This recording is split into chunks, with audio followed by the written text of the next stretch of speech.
안녕하세요. 저는 현재 대학을 다니고 있는 상큼하고 발랄한 여대생입니다. 지금은 대학에 와서 하고 싶던 공부를 하고 있지만 사실 한때는 대학에 정말 오기 싫었던 때가 있었어요. 그래서 나름의 소심한 반항도 해보았는데요.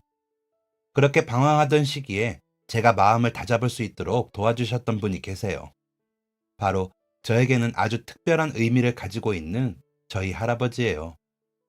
저에게는 부모님 같기도 하고 형제 같기도 하고 가장 친한 단짝 친구도 되어주는 저희 할아버지는 제가 가장 많이 의지하는 본인만큼 여러 가지 에피소드도 정말 많은데요. 서로 투덕투덕 다투고 미워할 때도 있었지만 그래도 세상 어떤 보물과도 바꾸지 못할 만큼 가장 사랑하는 분이기도 하죠. 지금도 어리지만 더 어릴 때부터는 저는 할아버지와 함께 살았어요. 원래는 제가 태어나기 전부터 부모님께서 할아버지를 모시고 사셨는데요. 두 분 다 일을 하시다 보니 제가 태어나고 나서도 따로 분간을 하지 않으셨어요. 어릴 때 할아버지께서 저를 다 키워주셨다고 해도 과언이 아니죠. 젖병부터 이유식, 배밀이부터 걸음마까지 모두 할아버지께서 다 케어해 주셨거든요. 그러다 보니 어릴 때부터 저는 할아버지에 대한 애착이 남달랐어요. 바빠서 얼굴을 자주 뵙지 못하는 부모님 대신 할아버지랑 보내는 시간이 더 많았거든요. 그렇다고 저희 부모님이 싫다거나 미운 건 아니에요. 다만 요즘은 황혼 육아라고 조부모님께서 아이들을 많이 돌봐주신다고 하는데 들어보니 그게 엄청 힘든 일이더라고요. 아이들 키우는 데는 신경도 많이 쓰이고 체력도 정말 많이 필요한데 할아버지 할머니들께서는 체력도 젊은 친구들에 비해 상대적으로 부족할 수밖에 없으니 손목도 아프고 허리도 아프고 어디 하나 몸이 성할 데가 없다고 하더라고요. 그래서 할아버지께서 저를 힘들게 안아주고 업어주고 해서 키우셨을 것을 생각하면 얼마나 힘드셨을까 싶어요. 어릴 때는 유치원이랑 학교에서 발표회를 하거나 참관 수업을 할 때 할아버지가 오시기도 하셨는데요. 너희 아빠는 저렇게 늙었냐며 놀리는 친구들도 있었는데 저는 눈에 꿀이 뚝뚝 떨어지는 표정으로 제 모습을 서툴게 카메라로 찍어주던 할아버지의 모습이 아직도 기억에 남아요. 할아버지께서 저를 애지중지 아껴주신 데는 사실 저희 아버지 때문이기도 하다고 해요. 아버지가 어릴 때는 할아버지께서 생계를 유지하느라 너무 힘들고 바빠서 제대로 키워주지도 놀아주지도 못했다고 하시더라고요. 아버지께서 우리도 다른 가족들처럼 놀이공원도 가고 여행도 하자고 그렇게 조르는데 맨날 일하느라 바쁘다고 그걸 제대로 들어주지 못했던 게 늘 마음에 걸렸다고 하셨어요. 그래서 지금이라도 저에게 후회 없이 육아의 한풀이라고 해야 할까요? 그때 다하지 못했던 아버지와의 추억들을 저와 함께 만드신 거죠. 할아버지가 거의 제 육아를 도맡아 하셨다 보니 할아버지와 재밌었던 추억도 많은데요. 항상 제가 뭘 하던 아이고 우리 손녀 잘한다 라고 해주시는 할아버지였지만 한 가지 항상 엄하게 하셨던 것이 있어요. 바로 공부였는데요. 공부를 안 해서 혼내셨다기보다 제가 뺀질거리고 농땡이를 피우면서 숙제를 안 하거나 학원을 빠지면 엄청 혼을 내셨어요. 성적이 떨어지거나 못 나왔다고 혼낸 적은 없으시지만 땡땡이를 치다가 걸리면 크게 혼나고는 했죠. 제가 어릴 때는 골목대장이라서 동네 아이들을 우르르 몰고 다니면서 사고를 꽤나 쳤었거든요. 그래서 혼날 때마다 할아버지 밉다고 소리치고 싸우기도 하고 집을 쪼르르 나와서 도망가기도 했는데요. 할아버지랑 다투고 도망을 치면 항상 가는 곳이 있었어요. 바로 저희 고모 할머니 집이었죠. 고모 할머니는 제가 살던 아파트와 같은 단지에 살고 계셨거든요. 고모 할머니는 아들만 셋인데다가 손주들도 다 남자애들이라서 유독 저를 예뻐하셨는데요. 딸이 귀한 집이다 보니 손녀인 저를 굉장히 예뻐하셔서 저도 어린 나이에 야갔지만 할아버지랑 다투거나 심통이 나서 삐질 때면 항상 고모 할머니에게 이르러 도망을 갔어요. 제가 할아버지 밉다며 쪼르르 달려올 때마다 고모 할머니는 매번 웃으면서 반겨주시고 맛있는 과자랑 음료수를 주시면서 이번에는 또 뭐로 싸웠는데? 하면서 제 이야기를 들어주곤 하셨거든요. 그렇게 이야기를 나누다 보면 어느새 화가 풀리기도 하고 곧 할아버지가 "우리 강아지 아직도 삐졌나?" 하면서 제가 좋아하는 과자나 아이스크림을 손에 들고 오시기도 하셨어요. 어릴 때야 귀엽고 철없는 정도였는데 제가 고등학교 2학년 때쯤 크게 반항기를 겪었어요. 지금 생각해보면 어리고 철이 없던 거였지만 말이죠. 그때 반항을 했던 가장 큰 이유는 부모님 때문이었는데요. 어릴 때부터 늘 일이 바빠서 저에게 크게 신경을 써주지 못했던 부모님에 대한 서운함이 그때쯤 극에 달했던 것 같아요. 아버지께서 당시 일하던 회사에서 주 재원으로 해외 파견을 가시게 되었어요.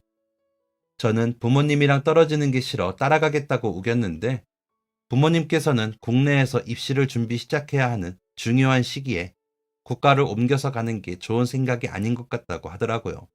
가서 원래 논의된 기간보다 더 오래 있게 될 수 있는데 아예 오래 있게 된다면 상관없지만 괜히 고3 때쯤 애매하게 돌아오게 된다면 더 수능 준비하기도 힘들 거라고요. 저는 괜찮다고 상관없다고 제가 어디서든 수능 준비 열심히 하겠다고 했지만 영어권 국가도 아니라서 갑작스럽게 환경에 적응하기 쉽지 않을 거라고 할아버지랑도 이야기를 나누시더니 부모님만 해외로 가시는 거로 결론이 났어요. 당연히 저는 왜 제 이야기를 저도 없이 결정하냐고 울고 불고 난리가 났죠. 다들 저를 위한 결정이었다고 하셨지만 아직 철이 없던 저는 그저 부모님이 저를 두고 해외로 나가신다는 게 서운해서 출국하는 날까지 삐져서 인사도 제대로 하지 않았어요. 그리고 부모님이 떠나신 후에도 한참이나 삐져 있던 저는 할아버지 말도 제대로 듣지 않고 툴툴거리기 일쑤였죠. 아무리 할아버지가 제가 좋아하는 반찬을 챙겨주시고 심지어 지나가시다가 제가 좋아하는 연예인이 보여 사왔다며 부채까지 사다 주셨는데 저는 쌩하니 방으로 들어가 버렸어요. 그러다가 한번 큰일이 있었는데요. 제 인생에 있어서 가장 큰 사건 중 하나였죠. 그날도 아침에 버스를 타고 등교하고 있었는데 같은 학교 친구 한 명이 아침부터 아버지랑 같이 버스를 타고 등교하더라고요. 등교 시간과 출근 시간이 겹친 건지 엄청 다정하게 두 명이 함께 앉는 의자에 나란히 앉아 오늘 점심은 무엇인지, 날씨가 어떤지, 학교 생활은 어떤지 도란도란 이야기하면서 가는데 뒤에서 보면서 순간적으로 너무 셈이 나는 거 있죠. 혼자서 비죽거리면서 앉아있다가 저도 모르게 학교를 가기 위해서 내려야 하는 버스에서 내리지 않은 채 계속 앉아있었어요. 내려야 하는 정류장을 지나는 순간 학교를 땡땡이 치는 것은 처음이라 심장이 막 두근두근 뛰면서 정말 입 밖으로 튀어나올 것만 같더라고요. 막 심장이 요동치면서 괜히 버스 기사님부터 버스에 타고 계시는 다른 분들이 쟤는 왜 버스에서 안 내리지? 학교 안 가나? 땡땡이 치나? 날라리인가? 막 이런 생각을 하면서 저를 쳐다보는 것 같고 식은땀이 다 나는 것 같더라고요. 땡땡이는 처음이라 이제 어떻게 해야 하나 고민했었어요. 버스를 계속 타고 가야 하나? 아니면 중간에 내려야 하나? 내리면 또 어디를 가야 하나? 차라리 지금이라도 학교를 다시 가야 하나? 엄청난 고민을 했었어요. 그러다가 만약 내가 학교에 가지 않은 것을 담임 선생님이 아시면 할아버지에게 연락하실까? 부모님에게 연락하실까? 이런 생각이 들더라고요. 그래서 혹시나 부모님께 연락하시면 제가 부모님이 없어서 삐뚤어졌다는 것을 알고 저를 데리고 가거나 다시 돌아오시지 않을까 하는 생각이 들더라고요.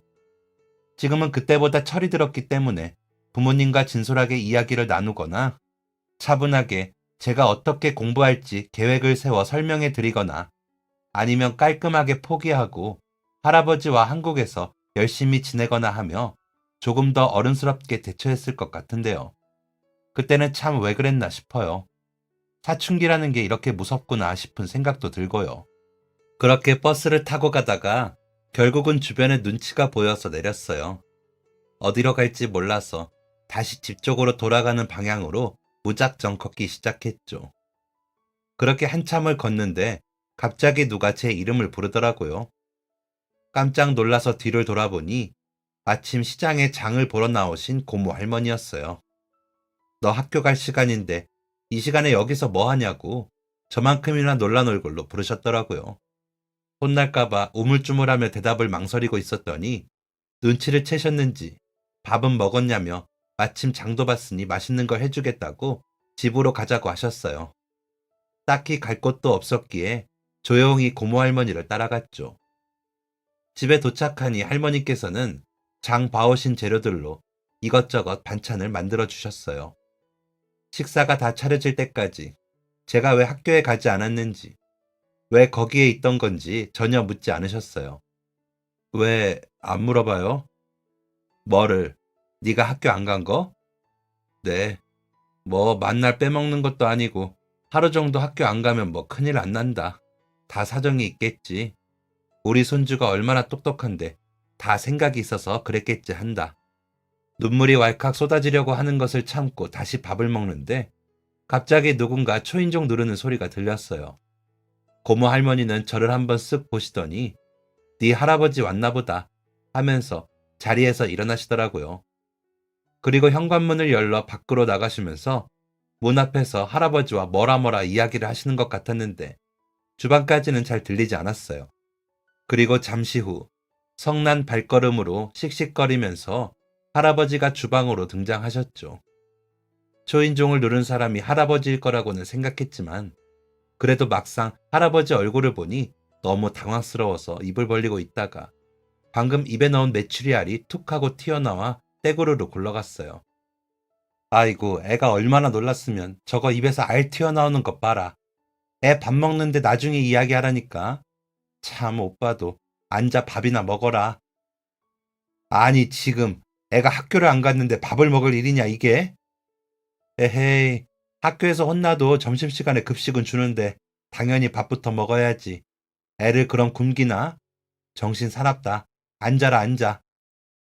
저는 후다닥 휴지를 가지고 와서 메추리알을 주워서 버리고 제 자리에 다시 조용히 앉았어요.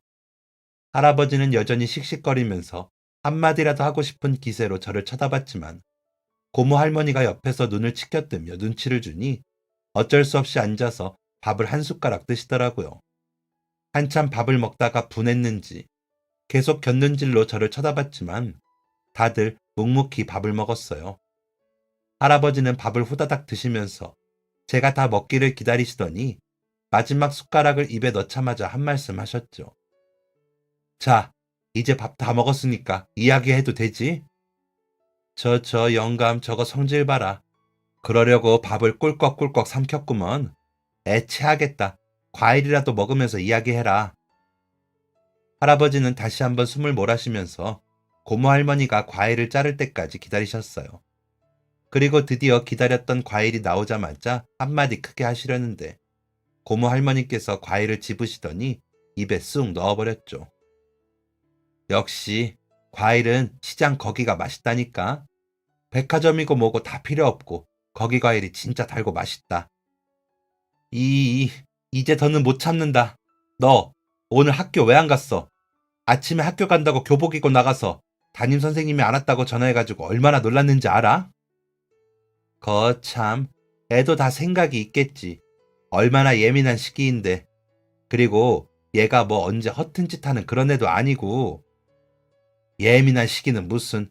내일 모레면 대학 가야 하는데 이제 곧 어른인데 아직도 이렇게 철딱선이 없는 짓이나 하고 나중에 출석 때문에 점수라도 깎이면 선생님이 생활기록부에 안 좋게라도 쓰면 대학은 어떻게 가려고 그래? 안 가. 대학 안 가. 안 간다고. 할아버지도 엄마랑 아빠도 맨날 대학 싫어. 안 갈 거야. 뭐? 대학을 왜 안 가? 요즘 대학 안 가는 애들이 어딨다고? 저. 요즘 애들이 얼마나 예민하고 감성도 여린데, 오빠는 그래서 안 된다. 영감탱 나이 들어서 뭘 알겠나. 그리고 오빠도 예전에 아버지랑 싸우면 맨날 학교 안 가고 뒤에 산에 가서 낮잠 자다가 집에 오고 그래 놓고는 참. 아니, 그거는 더 어릴 때 이야기고 얘는 이제 곧 수험생인데. 그리고 뭐? 영감탱? 너도 할머니면서? 엄마야? 오빠랑 나랑 나이 차이가 몇 살인데? 그리고 난 어디 가면 아직 아줌마로 보거든. 정신 사납다. 과일 다 먹었으면 가라. 얘는 내가 알아서 저녁까지 먹여서 보낼게. 고모 할머니가 일어나 등을 떠밀면서 내보내자 할아버지는 아직 분한 듯 씩씩거리며 제 얼굴을 뚫어져라 보더니 마지못해 집을 나섰어요. 그리고 다시 돌아온 고모 할머니는 자리에 앉더니 한숨을 푹 쉬셨죠. 네 할아버지가 너 걱정해서 그래. 너도 그건 알지? 네 아버지보다 할아버지는 너를 최고로 친다. 요즘 세상도 흉흉한데 갑자기 학교에서 안 왔다고 하면 얼마나 많은 생각을 했겠어. 놀라고 걱정해서 그런다. 죄송해요, 고모 할머니. 그럴 것 없다. 살면서 사람이 땡땡이도 쳐보고 하는 거지. 그리고 네 할아버지가 너 대학 가는데 문제 생길까 봐 그래. 네 할아버지 뭐 다른 건 욕심 없어도 대학 가는 건 중요하게 생각하거든. 맞아요. 할아버지 진짜 대학 이야기 엄청 많이 해요. 그럴 거면 할아버지가 대학 가지. 맞다. 근데 네 할아버지도 그러고 싶을 거야. 고모 할머니는 제가 그동안 몰랐던 할아버지의 옛날 이야기를 해주셨어요. 할아버지와 고모 할머니는 나이 차이가 꽤 나시는데, 그래서 어릴 때 부모님처럼 할아버지가 돌봐주셨다고 해요. 고모 할머니를 낳고 얼마 지나지 않아 몸이 약했던 어머니가 돌아가시고, 일 때문에 늘 바빴던 아버지 대신 할아버지가 부모님 역할을 해주신 거죠. 한창 친구들과 뛰어놀고 싶을 나이에 동네 친구들이 나와서 놀자고 불러도 맨날 동생 밥 먹이고 기저귀 갈아주고 정말 업어가며 키웠다고 하시더라고요. 그러다 보니 고모 할머니에 대한 애정도 남달랐는데 동네에서도 아주 유명한 동생 바보였다고 했어요. 초등학생 때까지는 그냥 철없는 어린이였지만 중학교에 들어가면서 할아버지는 무엇인가 달라졌다고 하셨어요. 우연히 시내의 서울에서 대학을 졸업했다는 어느 집 아들이 놀러 왔는데 그 모습이 무척이나 멋있어 보였나 봐요. 그 후로 할아버지는 자신도 열심히 공부해서 좋은 대학에 가고 싶다고 하셨다고 해요. 그래서 그전에는 동네에서 맨날 물장구나 치는 철없던 꼬마가 갑자기 눈에 불을 켜고 공부하기 시작했어요. 집안 형편이 워낙 좋지 않다 보니 대학에 가려면 등록금을 받는 방법밖에 없었고, 그래서 더더욱 이를 악물고 공부하기 시작했다고 해요.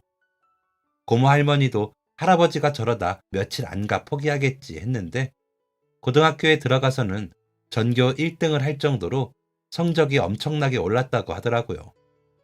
심지어 그 와중에 학교 다니면서 돈 든다며 아침 저녁으로 1시간 거리의 학교를 걸어 다니면서 차비를 아끼고 시내에 있는 구두가게에서 잔심부름을 하면서 돈을 벌었다고 했어요. 고등학교 시절 내내 단 1분 1초도 책이 손에서 떨어지는 것을 본 적이 없다고 하더라고요. 사람이 꿈과 목표가 생기면 저렇게까지 독해질 수 있구나 라는 것을 할아버지를 통해서 알게 되었다고 해요. 주변에서 다들 지독하다고 이야기할 정도로 할아버지는 공부에 진심이셨죠. 하지만 아쉽게도 원하던 대학교에 합격은 했지만 장학금은 받지 못했어요. 어떻게든 학교에 다녀볼까 생각하기도 했지만 아버지께서 돌아가시면서 자신의 꿈에 욕심을 낼 수 없게 된 거죠. 당장 공부보다는 일을 해야만 했는데 마침 아는 친척분께서 다른 지역에 일자리를 소개해 주셨고 할머니는 이웃에 살고 계시던 친척분 집에 맡겨졌어요. 낮에는 친척분이 소개해 준 양식장에서 일하고 저녁에는 근처에 있는 횟집에서 서빙과 잔심부름을 하면서 하루에 거의 3, 4시간 정도만 잠을 자면서 제대로 먹지도 쓰지도 않고 돈을 모았다고 하셨어요. 그렇게 2년 정도 정말 숨만 쉬면서 돈을 모으셨고 그러면서도 계속 공부를 손에서 놓지 않았다고 하시더라고요. 잠깐 화장실에 앉는 시간조차 단어장을 들고 다니면서 외울 정도였다고 해요. 돈도 모으고 대학교에 장학금을 받고 들어가 동생이랑 함께 살겠다는 꿈을 꾸면서 그렇게 버티셨다고 하더라고요. 몇 년을 죽어라 공부하고 돈을 모아서 겨우 학교에 다닐 수 있을 정도의 자금을 만들었고 3년 만에 원하는 대학에 장학금을 받으면서 입학이 가능하다는 합격 통지서를 받으셨어요. 그렇게 드디어 원하는 대학에 갈 수 있는 꿈을 이루려던 순간 행복한 마음으로 합격 통지서를 가지고 집으로 돌아온 할아버지는 예상치 못한 소식을 들었어요. 양손 가득 여동생이 좋아하는 빵까지 가득 들고 집으로 돌아오신 할아버지는 친척 집으로 갔는데 안타까운 소식을 들었어요. 여동생이 집에 없어서 혹시 어디 놀러라도 갔냐고 물었는데 친척분이 여동생이 이야기하지 말아달라고 부탁했다며 대답하기를 꺼리시더라고요. 할아버지는 어리둥절해서 뭘 모르고 있었냐고 무슨 일인지 물어보니 시내에 있는 대학병원으로 가보라고 하셨어요. 이야기를 듣고 급하게 병원으로 뛰어가신 할아버지는 병원복을 입고 누워있는 고모 할머니를 발견했어요. 고모 할머니는 그때를 기억하며 할아버지의 얼굴이 그렇게 하얘진 것은 처음 봤다고 하시더라고요. 사람이 놀라면 저렇게 새하얗게 질린다는 것을 그때 알게 되셨다고 해요. 할아버지는 집에서부터 시내까지 얼마나 뛰어왔는지 티셔츠뿐만 아니라 바지까지 땀에 절어서 마치 방금 물벼락이라도 맞고 나온 사람처럼 비 오듯이 온몸에서 땀을 흘렸다고 해요. 그리고 사색이 된 얼굴로 병실문을 열고 들어왔다고요. 할아버지가 돈을 벌어 집을 떠나신 후 할머니는 중학교에 진학하는 대신 동네에 있는 한 부잣집으로 허드렛 일을 하러 들어갔어요. 집안일을 도와주고 자기랑 몇 살 차이 나지도 않는 아이들의 뒤치다꺼리를 해주는 일이었죠. 아침 일찍 나가서 식사 준비를 하고 시장을 보고 그 넓은 집안을 돌아다니면서 청소를 하고 오후에는 학교에서 돌아온 애들 간식과 밥을 챙겨주고 놀아주면서 해가 질 때쯤이 되어서야 집으로 돌아오곤 하셨다고 하는데요. 이야기를 들으면서 제가 막 초등학교를 졸업했을 때를 떠올리니 그때도 엄청 어린아이였는데 그 나이에 어떻게 다른 사람 집에서 일을 하면서 돈을 벌었나 싶더라고요. 저는 고모 할머니께서 일하셨다는 그 나이에 여전히 부모님이나 할아버지가 만들어주신 간식이나 밥을 먹고 어떻게 하면 만화책을 한 페이지라도 더 볼 수 있을까 고민하던 게 전부였거든요. 그렇게 할아버지가 집을 떠나신 후 할머니는 그 집에서 가정부로 일했는데 할아버지가 찾아오시기 한 달 전쯤 갑자기 쓰러졌다고 하시더라고요. 그래서 병원에 입원해서 여러 검사를 받게 되었는데 처음에는 빈혈 수치 때문에 단순히 빈혈이라고만 생각을 했다고 해요. 그런데 병원에서 검사 결과 중 이상한 부분이 있는 것 같다고 조금 더 정밀 검사를 받아보자는 이야기를 했어요. 그래서 검사를 진행해 보니 신장 쪽으로 작은 종양이 있다고 하더라고요. 다행히 다른 곳으로 전이가 되지 않았고 크기도 큰 편이 아니라 수술로 제거가 가능하다고 했어요. 그래서 수술하려고 기다리던 중 할아버지가 찾아오셨던 거죠. 할아버지는 이렇게 큰일이 있었는데 왜 자신에게 이야기하지 않았느냐고 엉엉 우셨다고 해요. 고모 할머니는 할아버지가 힘들게 돈 벌고 공부하는 걸 뻔히 아는데 차마 이야기를 할 수 없었다고 하더라고요. 자신 때문에 괜히 시험도 제대로 보지 못할까봐 걱정이 되셨다고요. 그래서 친척분이 할아버지에게 연락하신다는 것을 온몸으로 막으면서 병원비랑 수술비는 나중에 돈 벌어서 꼭 갚을 테니 제발 오빠한테는 연락하지 말아달라고 간절하게 부탁하셨다고 했어요. 어차피 수술만 잘 받으면 목숨이 위험하지는 않다고 하니 그냥 상황이 잘 정리되면 그때 이야기해야겠다고 하셨다고 해요. 그렇게 어린 나이에 벌써 자신의 소식을 들었을 때 힘들어할 것 같았던 오빠를 먼저 생각한 거죠. 자기 손을 붙잡고 엉엉 우는 할아버지에게 오히려 죽을 병도 아닌데 왜 이렇게 야단법석이냐고 옆에 자기보다 더 아픈 환자들도 있는데 민망하다고 타박하셨다고 하더라고요. 옛날이나 지금이나 호탕하신 성격은 여전하셨던 것 같아요. 아니나 다를까 할아버지는 수술비를 위해서 자신이 원하던 대학에 합격했음에도 불구하고 포기하고 다시 본가로 내려오셨어요. 그리고 그동안 모아둔 돈도 모두 수술비와 병원비로 내셨고요. 고모 할머니는 그러지 말라고 이럴까봐 이야기 안 한 거라고 극구 사양했지만 수술비도 병원비도 딱히 마련할 다른 방법이 없었기 때문에 어쩔 수가 없었죠. 그리고 병원에 있는 동안 간호도 할아버지께서 다 해주시고 집으로 돌아와서도 한동안은 할아버지께서 식사까지 다 먹여주셨다고 하더라고요. 손가락 다친 거 아니라고 괜찮다고 극구 말려도 할아버지는 혹시나 고모 할머니께서 또 아플까 전전긍긍하면서 극진하게 간호하셨다고 했어요. 사실 그때 할아버지께서 자신의 꿈까지 포기하며 자신을 위해 해주시던 게 정말 고마우면서도 또 너무 마음이 아프기도 하고 한동안은 미안한 마음이 너무 커서 오빠를 볼 때마다 마음이 너무 불편하셨다고 하더라고요. 그래서 그 후에도 늘 오빠에 대한 미안한 마음과 안쓰러운 마음이 남아 있었어요. 그래서 어떻게든 오빠가 공부를 다시 시작했으면 좋겠기에 노력했지만 당장의 현실이 더 힘들다 보니 도저히 그럴 틈이 없었다고 하더라고요.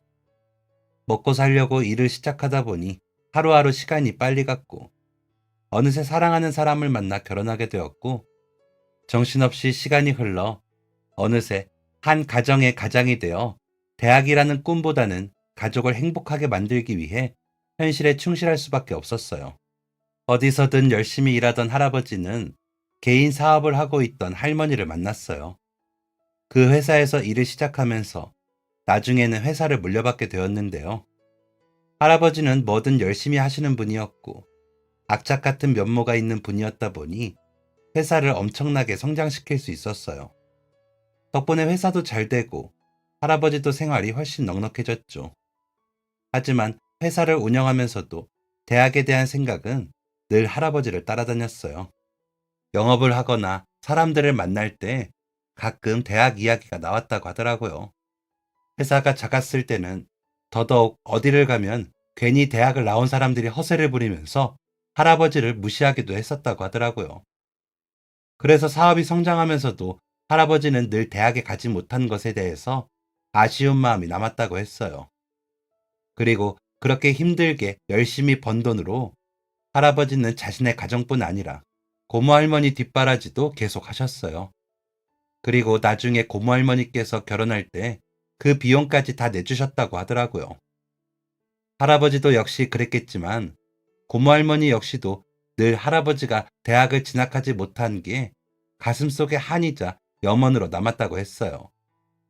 이야기를 들어보니 다른 부분에서는 별로 잔소리하지 않으시는 할아버지께서 왜 맨날 대학 가야 한다는 이야기를 입에 달고 사셨을지 알겠더라고요.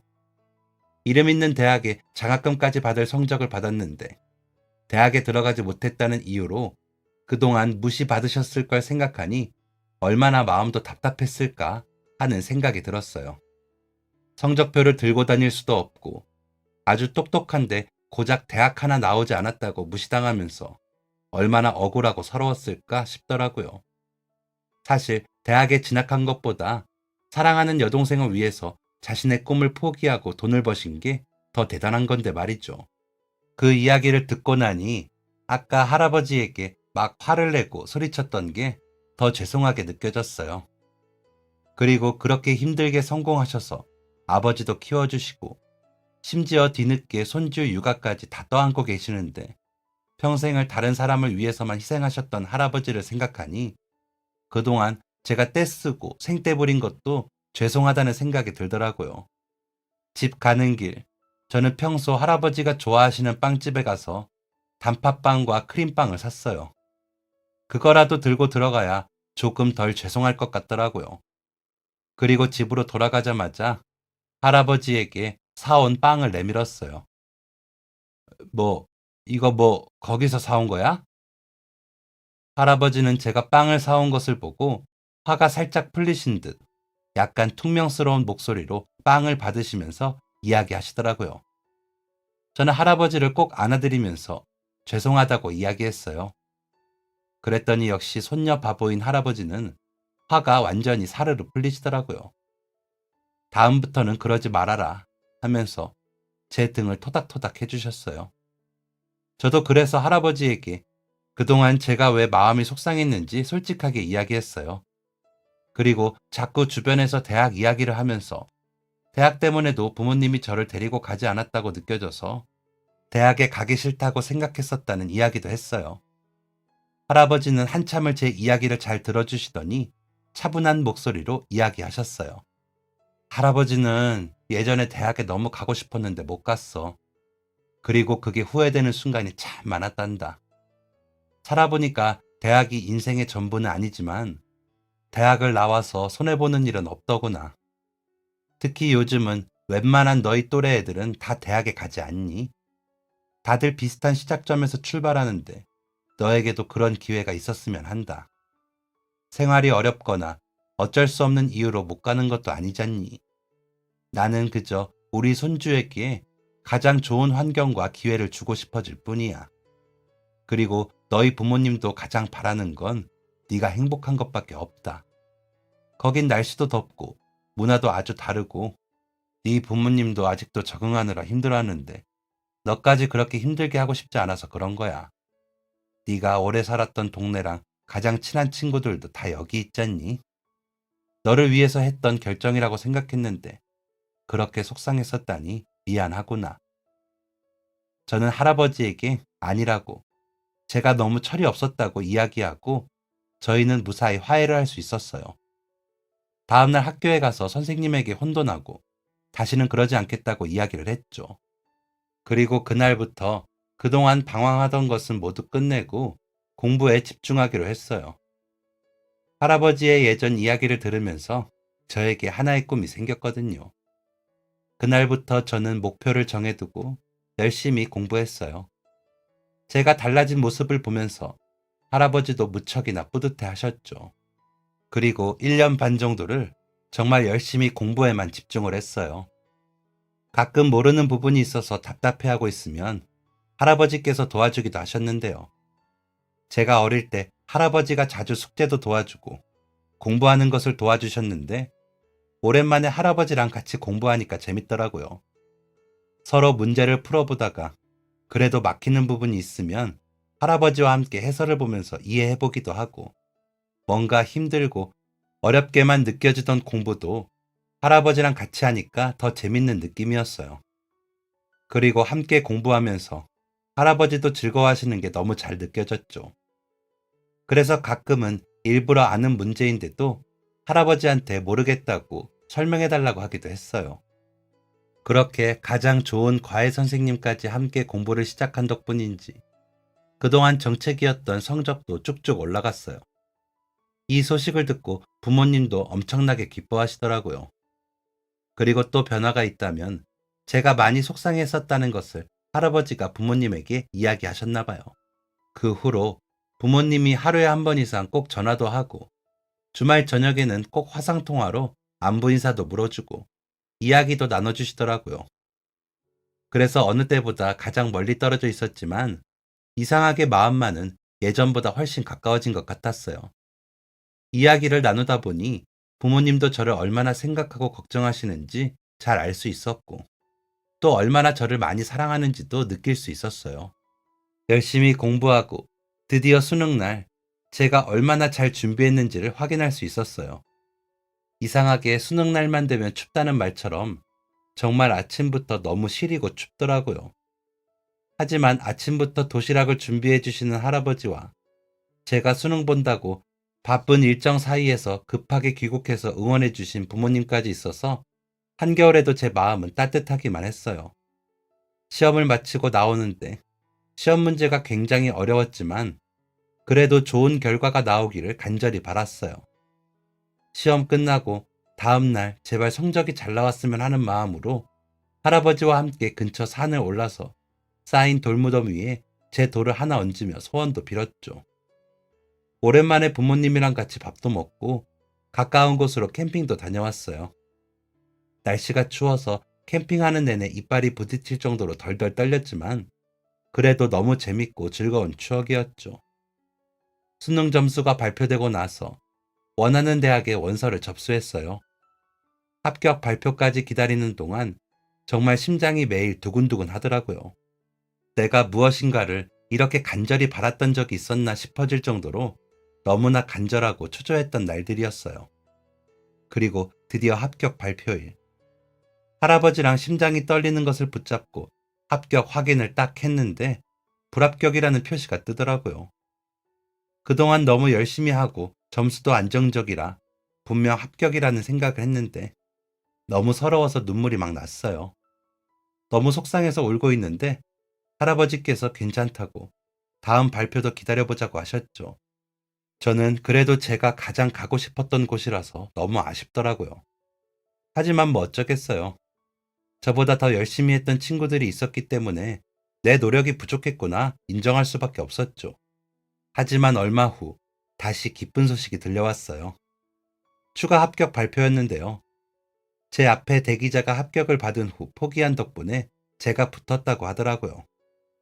저는 너무 기뻐서 정말 그 자리에서 방방 뛰면서 좋아했어요. 할아버지도 그 소식을 듣더니 허리 아픈 것도 잊으시고 같이 뛰시더라고요. 그리고 그날은 고모 할머니네 식구들까지 정말 온 가족이 모여서 고깃집에서 맛있는 고기를 잔뜩 먹었어요. 한참 맛있게 식사를 마칠 때쯤 고모 할머니께서 한 말씀 하시더라고요. 아니 오빠, 근데 이번에 수능 준비하면서 같이 엄청나게 공부했다며? 채원이 말로는 아직 실력이 녹슬지 않았다던데? 이번에 우리 조카도 고3 올라가는데 이참에 같이 공부 좀 해보면 어때? 심심하면 수능이라도 다시 봐보던가. 어차피 수험생 그거 하면 할인되는 것도 엄청 많이 해준다면서 재미삼아라도 한번 도전해봐. 할아버지는 이 나이에 무슨 수능 공부냐면서 말도 안 되는 소리라고 하셨어요. 그런데 저희 부모님도 그렇고 주변에서 다들 아버지 예전에 공부도 잘하셨었다는데 한번 해보시면 어떠냐고 권유를 했죠. 어차피 수능 접수하는 건 어렵지 않으니까 신청해서 한 번쯤 해보시라고. 재밌는 경험이 될 것 같다고 하면서요. 할아버지는 처음에 손사래를 치면서 농담으로 받아들이셨지만 주변에서 다들 한마디씩 거드니 약간 그럴까? 하고 생각하시는 눈치였어요. 그리고 저도 어차피 제가 수능 공부하면서 모았던 책이나 문제집 중에 완전 새 책도 있어서 그냥 버리긴 아까웠는데 잘 됐다고 할아버지 진짜 공부 한번 해보시라고 부추겼죠. 할아버지는 며칠간 정말 진지하게 고민하셨어요. 그러면서 혹시 수능 접수는 어떻게 해야 하는지 물어보시더라고요. 저는 학교 선생님에게도 물어보고 인터넷에도 검색해서 방법을 알아왔는데요. 할아버지께서 공부하기로 마음을 먹으셨는지 고모 할머니 댁으로 책을 들고 다니시더라고요. 이제 막 수험생이 된 친척 동생과 공부를 시작하셨다고 하는데 같이 앉아서 공부도 하고 인터넷 강의도 같이 듣는다고 하셨어요. 저는 수능 끝나고 나서부터 아르바이트를 시작했는데요. 이제 저도 성인이 되니까 제 용돈은 제가 벌어서 써야겠다 싶더라고요. 그리고 한 달 동안 열심히 아르바이트 한 돈으로 제일 먼저 할아버지의 책상을 사드렸어요. 그동안 제대로 공부하시는 책상이 없어서 제가 없을 때 제 책상을 빌려서 하시거나 식탁이나 거실 테이블에서 공부하거나 하셨거든요. 그러다 보니 허리랑 목도 아프실 것 같고 집중해서 공부하기 힘드실 것 같았어요. 그래서 그동안 모아둔 용돈이랑 아르바이트 비용을 보태서 할아버지 방에 놓을 수 있는 책상과 의자를 사드렸죠. 책상과 의자까지 할아버지 방에 들어오니 이제 진짜 공부를 시작하시는구나 하고 더 와닿기도 했는데요. 그런 마음은 할아버지도 같으셨는지 여기서 공부하면 너무 잘 될 것 같다면서 엄청 설레하셨어요. 지나다니면서 보니 늦은 시간까지 할아버지는 공부를 하느라 여념이 없으시더라고요. 정말 눈이 반짝거리면서 공부하시는데 밤늦게까지 지치고 힘드시지도 않은지 엄청나게 집중해서 공부를 하셨어요. 웬만한 수험생들보다 더 열심히 하시는구나 싶었죠. 그리고 1년 동안 고모 할머니 댁 손주랑 같이 정말 열심히 수능 준비를 하셨어요. 문제집도 한쪽에 가득 쌓일 정도로 열심히 푸시고 EBS부터 온라인 강의까지 수업도 열심히 들으셨어요. 제가 수능을 준비할 때부터 같이 공부를 하셨으니까 거의 2년을 수험 준비를 하신 셈이었는데요. 그래서인지 모의고사 시험지를 구해서 테스트 해봤는데 성적이 엄청나게 잘 나왔더라고요. 할아버지는 그동안 어릴 때부터 제가 공부하는 것을 옆에서 보면서 같이 봐주셨던 게 은근히 꾸준히 공부를 놓지 않았던 거라 도움이 되었던 것 같다고 하셨어요. 그리고 드디어 2년 가까이 준비했던 수능날이 되었는데요. 그동안 갈고 닦은 실력을 아낌없이 보여줄 기회였죠. 그리고 수능날 도시락은 특별히 제가 준비했어요. 할아버지 수능 때 도시락을 싸드리고 싶어서 몇 주 전부터 인터넷을 보면서 저도 열심히 공부했거든요. 몇 번 연습도 해보고 고모 할머니께 부탁해서 요리하는 법도 전수하였어요. 연습 삼아서 몇 번 만들어 봤는데 다행히도 고모 할머니께서 먼저 드셔보시더니 엄청 맛있다고 하시더라고요. 그래서 할아버지 수능 전날부터 장도 보고 재료 준비도 다 해두었죠. 그리고 수능 날에는 새벽부터 일어나서 열심히 요리하고 보온 도시락에 따뜻하게 넣고 나니 기분도 엄청 좋고 뿌듯하더라고요. 할아버지도 긴장하셨는지 아침 일찍 일어나셔서 시험장에 갈 준비를 하는데 제가 준비한 도시락을 보시더니 엄청 감동한 표정이셨어요. 살짝 눈물을 보이려고 하시길래 제가 시험날 아침부터 울면 어떡하냐고, 가서 시험 잘 보려면 울면 안 된다고, 눈 부으면 앞도 제대로 안 보인다고 애교 섞인 목소리로 괜히 웃으면서 넘어갔죠. 사실 할아버지 표정을 보니 저도 눈물이 날 것 같았거든요. 중간중간 먹을 간식까지 알차게 챙겨드리고 같이 시험장으로 향했어요. 제가 시험 볼 때 할아버지도 이런 마음이었겠구나 싶더라고요.